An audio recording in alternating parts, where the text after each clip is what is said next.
Hi, Trick. Hi, Murray. What do you got for us today? Plenty of work. You won't be able to work today.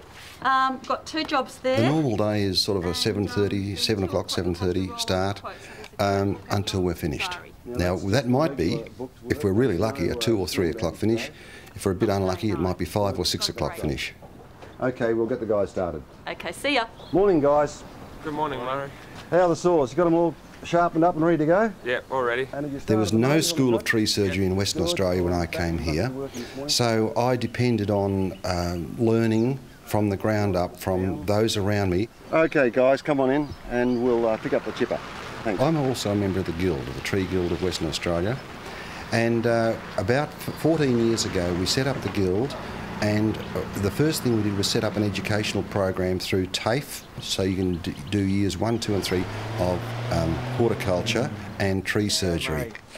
Good morning, Daphne. Good morning, Murray. Daphne, what we're going to have to do is shorten it back where those forks occur, just above the fence.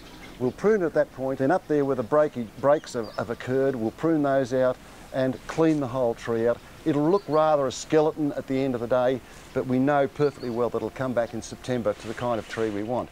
We'll pollard that right back and again get a restart. Okay? Pretty much need to be an outdoor site type of person.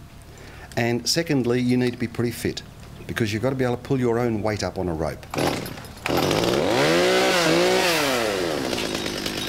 You also don't need to be at all afraid of heights. There is a strict set of rules about how you climb a tree and how you use a chainsaw at height.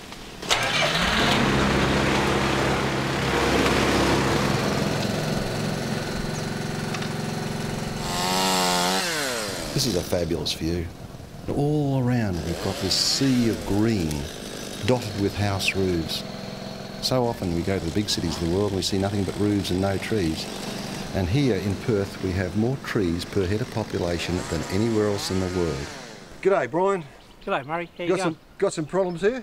Yeah, gentleman here just brought you down here so we could get this tree pruned up here. It looks like it under pruning a bit off the top, mate. All the only comment I'd like to make is I wouldn't want the tree thinned out to the extent that it looks like it's been on diet for 30 years and spoil the look of the property. We're not going to leave a half-plucked chicken, if that's what you mean. That's exactly what I mean. Well said. Gaz, leave the butt that's holding this tree house in the tree. I don't like the idea of a tree house in the tree, but never mind. It's bolted, it's firm, and it's stable for now.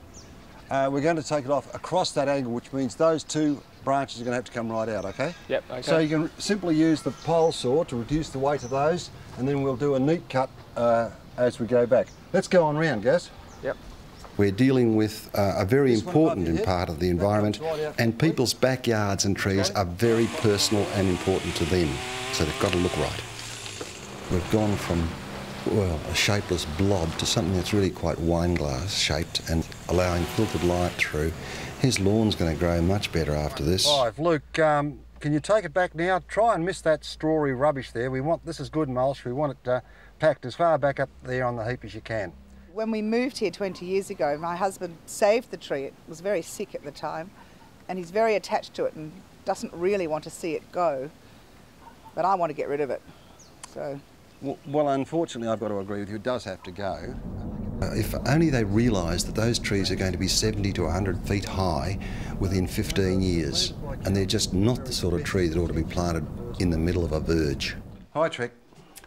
Hi, Murray. What have you got for me? How was today? Oh, not bad, not bad. Okay. I love working with trees, I love working in the environment. You've taken something that was tatty or ugly and turned it into something beautiful, particularly if you can cure a problem and it grows back better next year.